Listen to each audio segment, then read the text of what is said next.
If I lose confidence in a stock, should I start to look for an exit? If I lose confidence in a stock, yeah, I used to call it when the story changes. Because, a lot of people, oh, should I keep this or not keep this? Because the stock's coming down maybe a little bit and they're wondering, and it's like, well, has the story changed? If you look back at GE, great company, one of the original Dow components, the story started to change. If you looked, earnings started to disintegrate.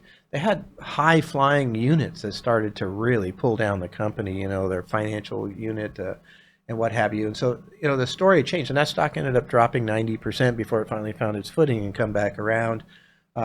So, and by the time you really get into the story, the stock might already be down, 10 or 15 or 20%, but that's probably a good time to take a look at lightening up your load in that particular stock so you don't suffer through the 90% Yeah, possibility. and you could look to reduce your position. You don't have to sell out completely. Mm-hmm. So if you have a large enough position, maybe you start to kind of like a reverse dollar cost averaging. So you just sell a little portion every month, just kind of lower your position over time. Yeah, it does matter whether that position that you're talking about is in a situation that you'll have to pay tax if you sell it. Hmm. Do you have a big gain? Do you not have a big gain?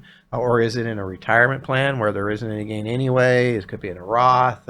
So if there's a big gain and it is in a taxable account, then changes the calculus a little bit. People tend to ride through more of those waves in those types of accounts just because of the tax.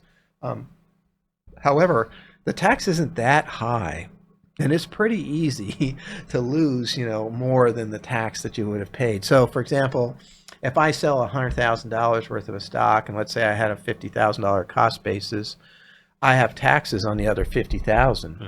But as long as my joint income is below, what is it, 500 and some odd $1,000, Yeah. I am at the 15% bracket Hmm. on that 50,000.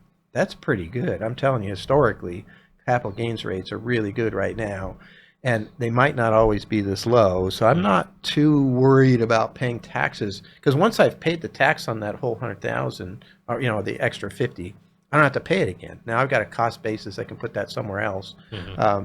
And then, of course, your state will have tax.